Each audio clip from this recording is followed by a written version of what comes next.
नमस्कार विद्यार्थी मित्रांनो, यावर्षी या करोना महामारीच्या संकट काळामुळे आपल्या BPHE सोसायटी अहमदनगर महाविद्यालयाने आपल्यासाठी ऑनलाईन लेक्चर सिरीज सुरू केलेली आहे.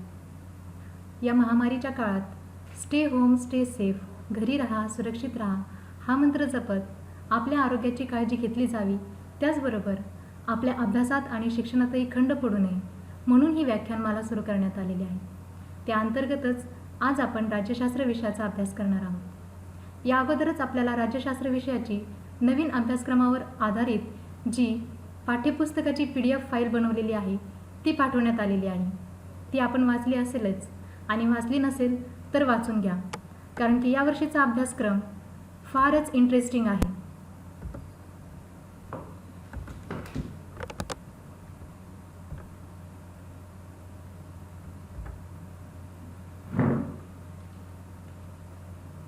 या अभ्यासक्रमामध्ये आपल्याला 1991 नंतरच्या कालखंडाचा अभ्यास करायचा आहे. त्यासाठी थोडक्यात मी तुमच्यासमोर ही अनुक्रमणिका स्पष्ट करणार आहे. आपल्याला या अभ्यासक्रमात एकूण 6 प्रकरणे दिलेली आहेत आणि या 6 प्रकरणांमध्ये 1991 नंतरच्या कालखंडामध्ये ज्या महत्त्वाच्या आंतरराष्ट्रीय राजकारणामध्ये घडामोडी घडलेल्या आहेत त्यांचा अभ्यास करायचा आहे. आंतरराष्ट्रीय राजकारणात जे नवे वेगळे बदल झाले, काही महत्त्वाच्या नवीन संकल्पना उदयाला आल्या आणि त्याचबरोबर काही समस्याही निर्माण झाल्या, त्यांचा आपल्याला अभ्यास करायचा आहे. जसं की जागतिकीकरण, खाजगीकरण, उदारीकरण अशा काही नवीन संकल्पना उदयाला आल्या. त्याचबरोबर मानवतावादाला काही संबंधित प्रश्न निर्माण होतील अशाही समस्या निर्माण झाल्या, जसं की दहशतवाद, पर्यावरणाच्या समस्या, आणि त्याचाच अभ्यास आपण या व्याख्यानमालेमध्ये करणार आहोत. तर सुरू करूया. सर्वात पहिले प्रकरण 1991 नंतरचे जग. आता या प्रकरणाला सुरुवात करण्या अगोदर आपण 1991 पूर्वी जे काही आंतरराष्ट्रीय राजकारणामध्ये घडामोडी झाल्या त्याचा अभ्यास मागच्या इयत्ता 11वी मध्ये शेवटच्या 2 पाठांमध्ये केलेला आहे. तरी त्याचा आपण थोडक्यात आढावा घेऊया. 1991 पूर्वी आपल्याला माहिती आहे की शीतयुद्ध होते, म्हणजे ते 1945 ते 1991 या कालखंडात घडले. पण त्या अगोदर तुम्हाला माहिती आहे की जगात 2 महायुद्ध झाली.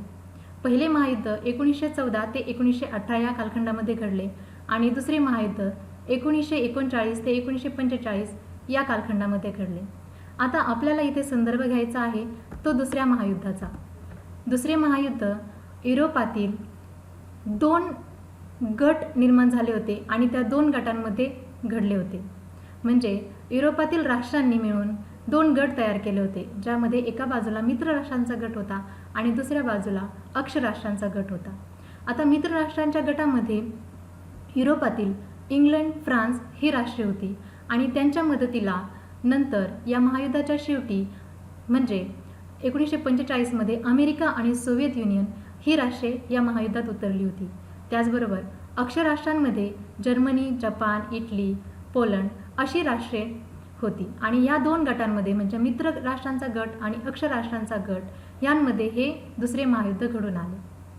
आता ह्या दुसऱ्या महायुद्धाचा अंत असा झाला की अमेरिकेने जपानच्या नागासाकी आणि हिरोशिमा या 2 महत्त्वाच्या शहरांवरती अणुबॉम्ब टाकले आणि या महायुद्धाचा शेवट केला. या महायुद्धाच्या अंतानंतर आपण जगामध्ये काही महत्त्वाच्या घडामोडी झालेल्या पाहतो. दुसऱ्या महायुद्धाचा अंत झाला, त्याचबरोबर युरोप केंद्रित राजकारणाचा शेवट झाला. युरोप केंद्रित राजकारणाचा शेवट झाला म्हणजे काय, तर आतापर्यंत आपण पाहतो की युरोपातील इंग्लंड, फ्रान्स ही सर्व राष्ट्रे जी आहेत ती फार महत्त्वाची राष्ट्रे होती आणि जगाचे राजकारण या राष्ट्रांनी प्रभावित झालेले होते. परंतु या दुसऱ्या महायुद्धात इंग्लंड, फ्रान्स यांसारख्या महासत्तांचा किंवा मोठ्या राष्ट्रांचा खूप मोठ्या प्रमाणामध्ये आर्थिक आणि लष्करी ताकद वाया गेली असल्यामुळे खूप मोठ्या प्रमाणात हानी झाली होती. त्या सत्ता ज्या आहेत त्या दुर्बळ झाल्या होत्या, त्यांची आर्थिक लष्करी ताकद क्षीण झाली होती. त्याचबरोबर जी पूर्व युरोपातील राष्ट्रे आहेत म्हणजे जर्मनी, पोलंड, इटली ही देखील क्षीण झाली होती किंवा दुर्बळ झाली होती. त्यामुळे आपण पाहतो की युरोपात आता कोणतीही अशी मोठी बलाढ्य शक्ती उरली नव्हती, सत्ता उरली नव्हती, जी संपूर्ण जगाच्या राजकारणाला प्रभावित करेल.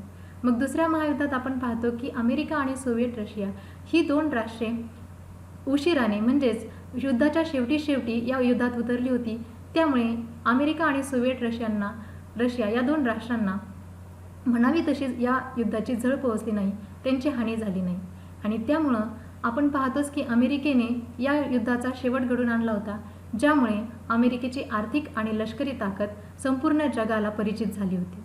आणि म्हणून मग अमेरिका हे जे राष्ट्र आहे ते दुसऱ्या महायुद्धानंतर जगामध्ये एक मोठे राष्ट्र, एक महासत्ता म्हणून उदयाला आली. त्याचबरोबर काही अल्पावधीतच सोव्हिएत रशियाने देखील आपले लष्करी आणि आर्थिक सामर्थ्य वाढविले आणि ती ताकद देखील एक महासत्ता म्हणून उदयाला आली. ते राष्ट्र देखील एक महासत्ता म्हणून उदयाला आले. आता जगाच्या राजकारणात दोन महासत्ता उभ्या होत्या आणि त्या जगाच्या राजकारणाला प्रभावित करत होत्या, जगातील इतर राष्ट्रांना प्रभावित करत होत्या आणि आपल्या प्रभावाखाली आणत होत्या. या दोन राष्ट्रांमध्ये जी स्पर्धा चालू होती त्यामुळे जगाच्या राजकारणात द्विध्रुवीयता निर्माण झाली. म्हणजे आता कोणते एकच राष्ट्र जगाच्या राजकारणाला प्रभावित करत नव्हते, तर दोन राष्ट्रे होती. त्यालाच आपण द्विध्रुवीयता असे म्हणतो. आणि या दोन राष्ट्रांमध्ये किंवा या दोन महासत्तांमध्ये खूप मोठ्या प्रमाणामध्ये सत्ता स्पर्धा किंवा स्पर्धा सुरू झाली, ज्यामध्ये दोघेही राष्ट्रे, दोन्ही महासत्ता एकमेकांशी आर्थिक आणि लष्करी बाबत स्पर्धा करत होती. आपली आर्थिक आणि लष्करी ताकद जास्तीत जास्त मोठ्या प्रमाणात वाढवण्यासाठी प्रयत्न करत होते आणि एकमेकांशी स्पर्धा करत होते. त्याचबरोबर जगातील इतर राष्ट्रांवरती प्रभाव पाडून त्यांना प्रभावित करण्याचा, आपल्या सोबत आणण्याचा प्रयत्न करत होती. आणि त्याच काळाला आपण शीतयुद्ध असे म्हणतो, कारण की शीतयुद्ध म्हणजे असे युद्ध की ज्यामध्ये दोन महासत्ता ह्या म्हणजे अमेरिका आणि रशिया या दोन महासत्ता कधी एकमेकांसमोर प्रत्यक्षात लढल्या नाहीत किंवा युद्ध झाले नाही, तर या दोन महासत्तांमध्ये एकमेकांविषयी फक्त स्पर्धा होती. त्याचबरोबर त्या स्पर्धेमुळे त्यांच्यामध्ये ताणतणाव निर्माण झाला होता आणि ही राष्ट्रे कधीतरी युद्ध होईल आणि जर युद्ध झाले तर आपण कसे या युद्धामध्ये विजयी होऊ यासाठी संभाव्य म्हणजे होणाऱ्या युद्धाची, संभाव्य असलेल्या युद्धाची सतत तयारी करत होते. आणि प्रत्यक्षात मात्र असे काही युद्ध घडले नाही, त्यामुळे आपण याला शीतयुद्ध असं म्हणतो. मग या शीतयुद्धामध्ये मी तुम्हाला सांगितलं की अमेरिका आणि रशिया ही दोन्ही महासत्ते आपल्या प्रभावाखाली वेगवेगळ्या राष्ट्रांना आणण्याचा प्रयत्न करत होती. मग त्यामुळे युरोपातील काही राष्ट्रे या दोन्ही राष्ट्रांच्या बाजूने म्हणजे काही राष्ट्रे अमेरिकेच्या आणि काही राष्ट्रे सोव्हिएट रशियाच्या बाजूने गेली. त्यामुळे युरोपची पुन्हा एकदा पूर्व पश्चिम अशी शीतकाळामध्ये विभागणी झालेली आपल्याला पाहायला मिळते. मग आता आपण पाहूया की युरोपची झालेली ही पूर्व पश्चिम विभागणी आहे ती कशी आहे. तर पश्चिम युरोपातील जी राष्ट्रे होती ती राष्ट्रे अमेरिकेच्या प्रभावाखाली आली आणि त्यामध्ये नेदरलँड, डेन्मार्क, बेल्जियम, पश्चिम Germany, France, Italy, Spain, Greece, United Kingdom अशा राष्ट्रांचा समावेश होता. त्याचबरोबर दुसरीकडे पूर्व युरोपातील जी राष्ट्रे आहेत म्हणजे पूर्व Germany, Poland, Czechoslovakia, Hungary, Romania, Bulgaria आणि अल्बानिया ही राष्ट्रे सोव्हिएट रशियाच्या प्रभावाखाली आली आणि त्यांच्या बाजूने गेली. त्यामुळे अशी ही युरोपची पूर्व युरोप आणि पश्चिम युरोप अशी विभागणी झाली. आता ह्या विभागणीमध्ये आपण पाहतो जी राष्ट्रे अमेरिकेच्या प्रभावाखाली आली होती किंवा जी राष्ट्रे अमेरिकेसोबत गेलेली होती त्या राष्ट्रांनी अमेरिकेची विचारसरणी म्हणजेच भांडवलशाही विचारप्रणाली तिचा पुरस्कार केला, तिचे समर्थन केले आणि आपल्या देशामध्ये अवलंबली. त्याचबरोबर पूर्व युरोपातली जी राष्ट्रे आहेत जी सोव्हिएट रशियाच्या बाजूने गेलेली होती त्यांनी सोव्हिएट रशियाच्या विचारप्रणालीचा पुरस्कार केला म्हणजे समाजवादी विचारप्रणालीचे समर्थन केले आणि तिचा अवलंब आपल्या देशांमध्ये केला. अशा प्रकारे ही शीतयुद्ध काळात युरोपची पूर्व पश्चिम विभागणी झाली होती. आता या शीतयुद्धोत्तर कालखंडात आंतरराष्ट्रीय संबंधात अनेक बदल घडून आले असे मी तुम्हाला सुरुवातीलाच म्हटले होते. मग या शीतयुद्धोत्तर कालखंडात म्हणजे 1991 नंतरच्या कालखंडात आंतरराष्ट्रीय संबंधात बदल घडून आणण्यासाठी कारणीभूत ठरलेल्या काही महत्त्वाच्या गोष्टी आहेत आणि या महत्त्वाच्या गोष्टी शीतयुद्ध काळामध्ये घडल्या. मग त्या कोणत्या गोष्टी आहेत आणि नेमक्या कोणत्या कालखंडात घडल्या तर शीतयुद्धाच्या शेवटच्या काही वर्षांमध्ये म्हणजे 1989 ते 1991 या कालखंडामध्ये काही महत्त्वाच्या घटना, काही महत्त्वाच्या गोष्टी घडल्या, ज्यामुळे शीतयुद्धानंतर 1991 नंतरच्या जगाला किंवा आंतरराष्ट्रीय संबंधाला, राष्ट्रांशी एकमेकांशी असलेल्या संबंधाला वेगळे वळण मिळाले आणि वेगळ्या काही महत्त्वाच्या घटना या 91 नंतर घडलेल्या आपल्याला पाहायला मिळतात. तर आपण थोडक्यात आढावा घेऊया की नेमकं 1989 ते 1991च्या कालखंडामध्ये काय घडले. तर नोव्हेंबर 1989 मध्ये बर्लिनची भिंत पडली. त्याचबरोबर सोव्हिएत रशियाच्या विघटनालाही सुरुवात झाली. 1989 मध्ये पडलेली बर्लिनची भिंत जी आहे त्याचा संदर्भ तुम्हाला आपल्या इयत्ता 11वीच्या पाठ्यपुस्तकामध्ये शेवटच्या 2 प्रकरणांमध्ये पाहायला मिळेल. त्याचा अभ्यास आपण केलेला आहे की कशा प्रकारे तुम्हाला माहिती आहे की जर्मनी हे एक राष्ट्र होते आणि ह्या जर्मनी राष्ट्राची दुसऱ्या महायुद्धानंतर विभागणी करण्यात आली होती. त्यामध्ये पश्चिम युरोप हे अमेरिकेच्या ताब्यात होते आणि पूर्व युरोप हे सोव्हिएट रशियाच्या ताब्यात होते. मग सोव्हिएट रशियाने जर्मनीचा जो पूर्व भाग आहे, आपल्या ताब्यातील भाग आहे, त्या भागाच्या म्हणजे जर्मनीच्या मधोमध एक भिंत उभारली, ज्यामुळे जर्मनीचे पूर्व जर्मनी आणि पश्चिम जर्मनी असे विभाजन झाले.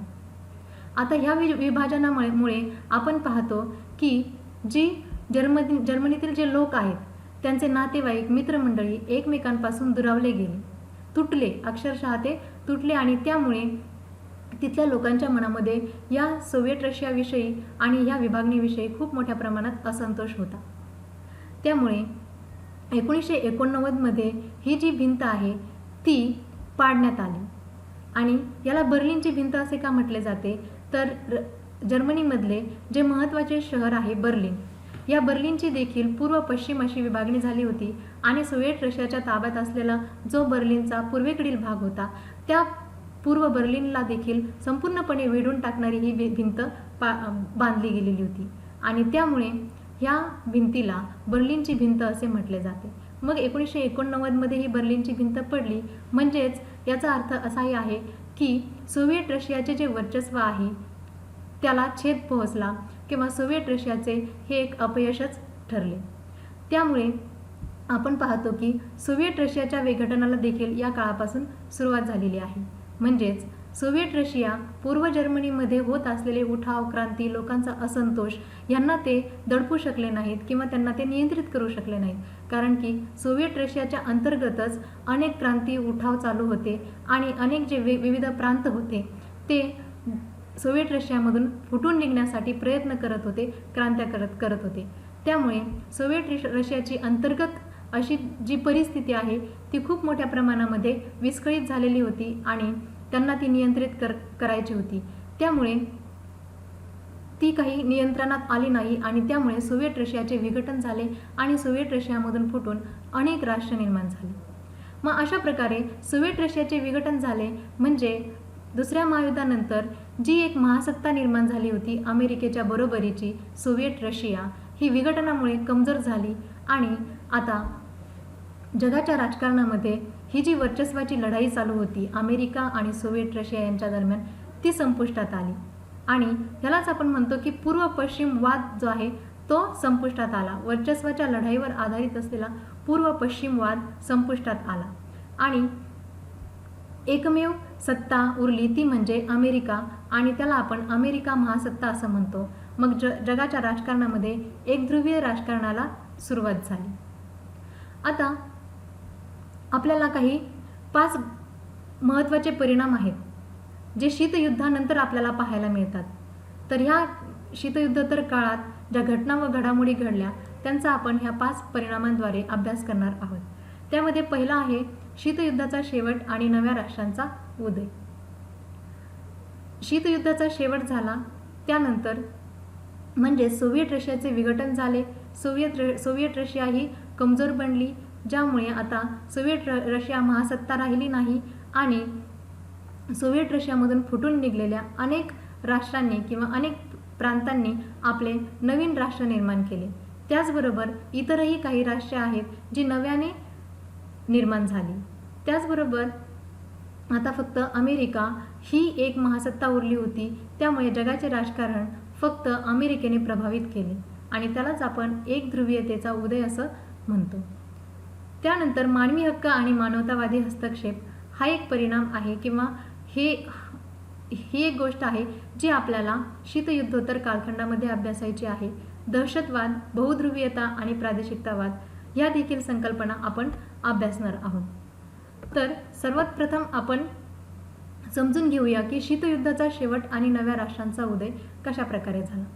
शीतयुद्धाचा शेवट झाला हे मी तुम्हाला अगोदर स्पष्ट केले आहे की सोव्हिएट रशियाचे विघटन झाले, ती महासत्ता संपुष्टात आली आणि केवळ एकमेव महासत्ता अमेरिका उरली. आणि त्याचबरोबर सोव्हिएट रशियाच्या विघटनामुळे अमेरिका आणि सोव्हिएट रशिया यांच्यामधील जी वर्चस्वाची लढाई होती ती संपुष्टात आली आणि शीतयुद्धाचा शेवट झाला. मग नव्या राष्ट्रांचा उदय झाला. आता नव्या राष्ट्रांचा उदय हा सोव्हिएट रशियामधून फुटून निघलेल्या राष्ट्रांमुळे देखील झाला. म्हणजे सोव्हिएट रशियामधून फुटून निघलेले जे प्रांत आहेत त्यांनी नवीन राष्ट्र निर्माण केली, परंतु त्याचबरोबर अजूनही काही नवीन राष्ट्रे उदयास आली होती. तर ती कशी आणि का त्याचा अभ्यास आपण करूया. तर 1989 मधील पूर्व युरोपातील क्रांती. पूर्व युरोपमध्ये क्रांती झाली आणि ज्यामुळे काही नवीन राष्ट्रांचा उदय झाला. त्यामध्ये आपण पाहूया की पूर्व युरोपातील जी राष्ट्रे आहेत त्यांनी सोव्हिएट रशियाच्या प्रभावाखाली येऊन समाजवादी विचारसरणी स्वीकारलेली होती.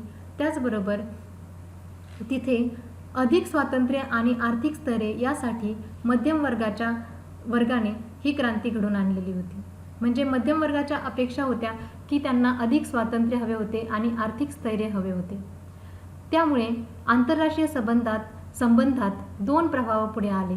त्यात आपण पाहतो की स्वयंनिर्णयाच्या हक्कावर आधारित वांशिक राष्ट्रवादाच्या संकल्पनेचा आग्रह.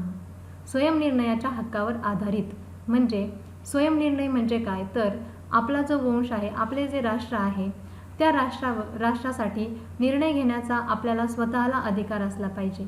आणि त्यामुळे जे वेगवेगळ्या वंशाचे राष्ट्र होती, वेगवेगळ्या वंशाचे जे लोक होते त्यांनी आपल्या वंशाचा आपली जी लोकसंख्या आहे त्या लोकसंख्येसाठी स्वतंत्र राष्ट्र असावे, दुसऱ्या कुठल्या राष्ट्राने आपल्यासाठी निर्णय घेऊ नयेत, आपल्यावरती शासन चालवू नये असे त्यांना वाटू लागले. आणि त्यातून त्यांना आपल्या एका समान वंशाविषयी, समान संस्कृतीविषयी आपुलकी आणि अस्मिता निर्माण झाली आणि त्यातूनच राष्ट्रवादाचा निर्माण झाला व ते वांशिक राष्ट्रवादाच्या आधारावर नवीन राष्ट्रांची मागणी करू लागले. त्याचबरोबर दुसरी महत्त्वाची घटना म्हणजे आंतरराष्ट्रीय संबंधात जो पुढे आलेला दुसरा प्रभाव आहे तो म्हणजे द्विध्रुवीयतेचा अस्त. म्हणजे आतापर्यंत आपण पाहतो की जागतिक राजकारणामध्ये द्विध्रुवीयता निर्माण झाली होती शीतयुद्ध काळामध्ये. म्हणजे सोव्हिएट रशिया आणि अमेरिका हे दोनही महासत्ता जगाच्या राजकारणाला प्रभावित करत होती. परंतु सोव्हिएट रशियाच्या विघटनानंतर द्विध्रुवीयतेचा अस्त झाला. मग शीतयुद्धाचा शेवट झाल्यानंतर आपण पाहतो की नव्या राष्ट्रांचा उगम झाला. त्यापैकी आपण पहिल्यांदा पाहूया की सोव्हिएट रशिया अंतर्गत देखील काही अशा घटना घडत होत्या की ज्यामुळे शीतयुद्धानंतर नव्या राष्ट्रांचा उदय झाला. तर राजकीय व आर्थिक स्वातंत्र्य मिळवण्यासाठी सोव्हिएट रशियाच्या अंतर्गत लोकांनी किंवा मध्यम वर्गाने तिथेही चळवळी सुरू केल्या होत्या, तिथेही क्रांती आणि उठाव केले होते, ज्यामध्ये राज्यांचा अधिक स्वायत्ततेसाठी आग्रह होता. म्हणजे सोव्हिएट रशिया हे जे राष्ट्र होते त्यावेळेस त्याला आपण सोव्हिएट रशिया किंवा United states of Soviet Russia असं म्हणतो, USSR. म्हणजेच हे एक युनायटेड स्टेट होतं. म्हणजे कसं की या देशामध्ये, युनायटेड स्टेट्समध्ये, सोव्हिएट रशियामध्ये वेगवेगळ्या रशिया व्यतिरिक्त 14 देशांचा समावेश होता आणि ह्या 14 देशांचे एकत्रीकरण करून रशियाने सोव्हिएट रशिया किंवा United states of Soviet Russia हे सोव्हिएत महासंघ निर्माण केलेले होते. मग हे जे वेगवेगळे 14 देश होते ते सोव्हिएट रशियामधून बाहेर पडण्याचा प्रयत्न करत होते, बाहेर पडण्याची मागणी करत होते, स्वायत्ततेसाठी आग्रह करत होते. विविध प्रदेशातील लोकसमूहांच्या वांशिक अस्मितेवर आधारित देखील स्वतंत्र राष्ट्रनिर्मितीच्या मागण्या झाल्या आणि त्यामुळे अधिक स्वायत्ततेसाठी आग्रह धरून स्वातंत्र्याची मागणी करून सोव्हिएट प्रेरित शासनाविरुद्ध उठाव करून अनेक स्वतंत्र लोकशाही राज्ये स्थापली गेली. आता इथे या नकाशामध्ये आपण पाहू शकता की कशा प्रकारे वांशिक अस्मितेवर आधारित म्हणजे आपण एका वंशाचे आहोत, दुसऱ्या राष्ट्राने किंवा दुसऱ्या देशाने आपल्यावरती शासन करण्यापेक्षा आपण स्वतः आपल्या वांशिक राष्ट्रावरती शासन करावे आणि आपण वेगळ्या वंशाचे आहोत, आपण दोन वेगवेगळ्या वंशाचे आहोत, तर एकत्र न राहता आपण वेगवेगळ्या वंशिक आधारावरती वेगळे राष्ट्र निर्माण करूया, अशी चेकोस्लोव्हाकिया या देशामध्ये दोन वंश असलेल्या लोकांना वाटू लागले आणि त्यातून दोन राष्ट्रे निर्माण झाली, ती म्हणजे झेक गणराज्य आणि स्लाव गणराज्य. म्हणजे चेकोस्लोव्हाकियाचे विघटन होऊन झेक वंशाच्या लोकांनी झेक प्रजासत्ताक, इथे आपण नकाशामध्ये पाहू शकता, झेक प्रजासत्ताक हे राष्ट्र निर्माण केले आणि स्लाव वंशाच्या लोकांनी स्लोव्हाकिया हे राष्ट्र, नवीन राष्ट्र निर्माण केले. स्लोव्हाकिया हे गणराज्य निर्माण झाले. मग अशा प्रकारे चेकोस्लोव्हाकियाचे विघटन होऊन झेक प्रजासत्ताक आणि स्लोव्हाकिया हे निर्माण झाले. त्यानंतर युगोस्लावियाचेही विघटन झाले आणि युगोस्लावियामध्ये देखील वेगवेगळ्या वंशाचे लोक राहत होते आणि त्यांनी देखील आपल्यासाठी वेगळ्या राष्ट्राची मागणी करून त्यांनी युगोस्लोव्हाकियाचे विघटन करून आपली वेगवेगळी राष्ट्रे निर्माण केली. त्यामध्ये क्रोएशिया, स्लोवेनिया, सर्बिया, बोस्निया आणि हर्जेगोविना, त्याचबरोबर उत्तर मेसिडोनिया, मॉन्टेनिग्रो अशी राष्ट्रे आहेत. तर इथे आपण पाहू शकतो क्रोएशिया, बोस्निया आणि हर्जेगोविना अशी काही राष्ट्रे आपल्याला या नकाशामध्ये पाहायला मिळतील. पुढे आपण पाहूया की सोव्हिएट रशिया. मी तुम्हाला सांगितलं की सोव्हिएट रशियाचे देखील विघटन झाले. सोव्हिएट रशियामध्ये रशिया व्यतिरिक्त आणखी काही 14 राज्यांचा समावेश होता. मग त्यांनी देखील आपल्या स्वतंत्र राष्ट्राची मागणी केली आणि त्यातून फुटून ही नवीन निर्माण झालेली राष्ट्रे आहेत.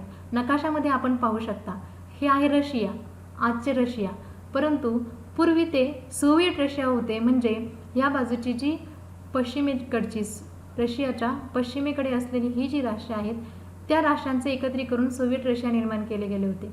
परंतु ह्या राष्ट्रांनी देखील स्वतंत्रतेची मागणी केली आणि या सोव्हिएट रशियाच्या विघटनातून Estonia, Latvia, Lithuania, Belarus, Ukraine, Moldova, Georgia, Armenia, Azerbaijan, Turkmenistan, Uzbekistan, Kyrgyzstan, Tajikistan अशी नवीन राष्ट्रे उदयाला आली.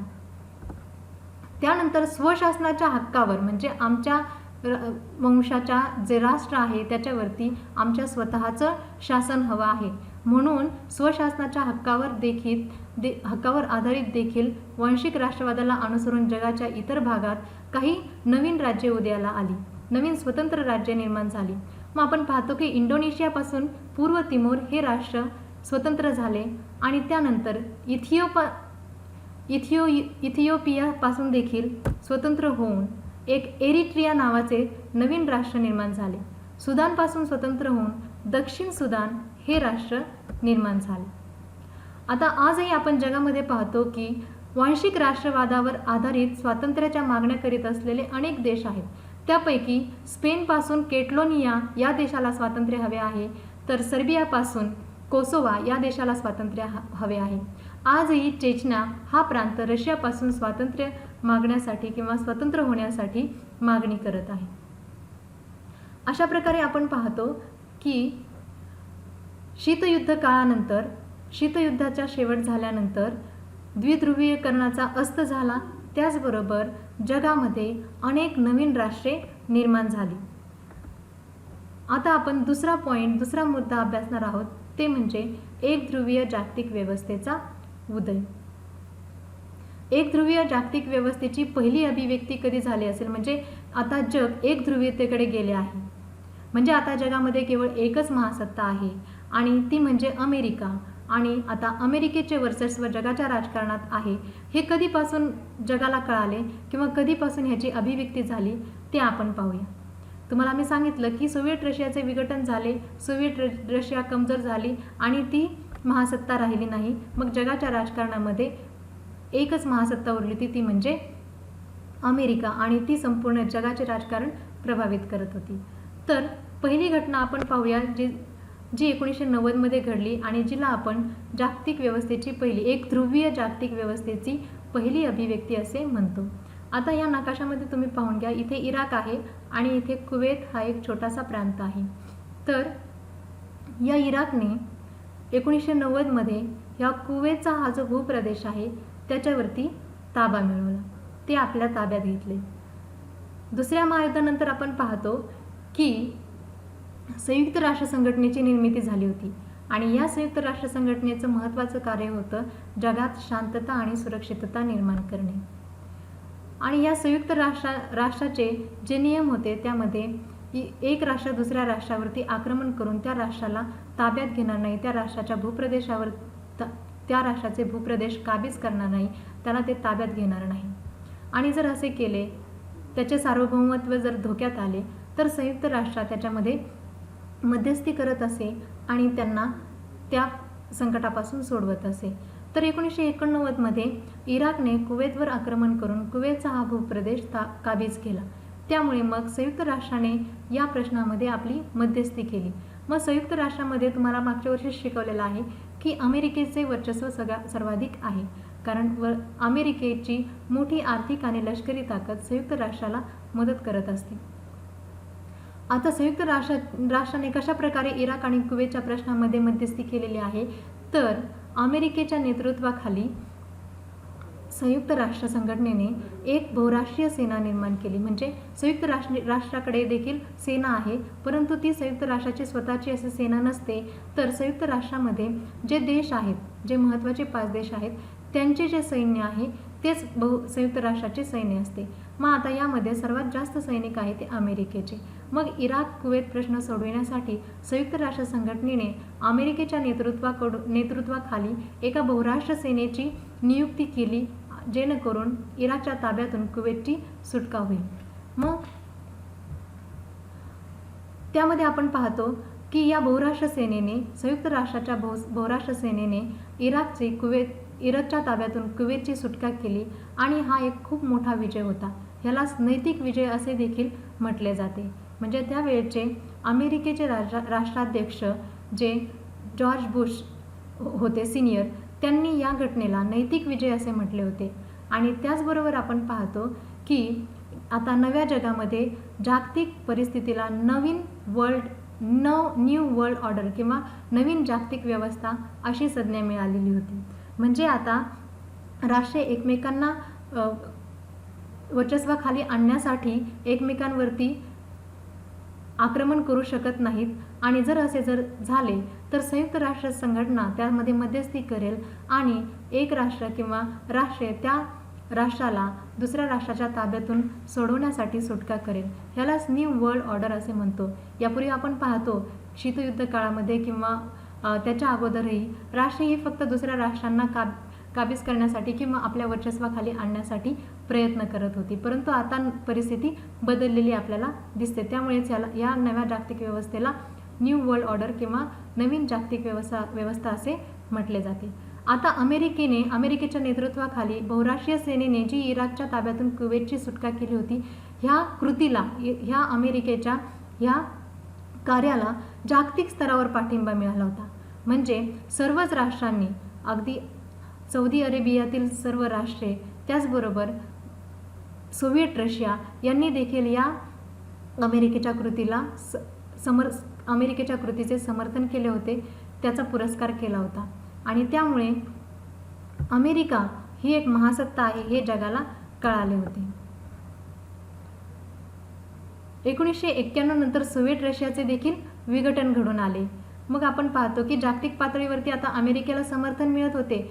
त्याचबरोबर 1991 मध्ये देखील सोव्हिएट रशियाचे विघटन झाले आणि नवीन जागतिक व्यवस्थेचा अर्थ राष्ट्रीय सुरक्षेशी जोडून जागतिक पातळीवर अमेरिकन वर्चस्वाला आणि नेतृत्वाला सर्व मान्यता आहे असा घेण्यात आला.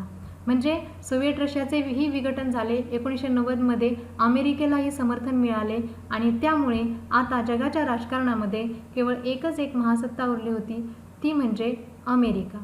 आणि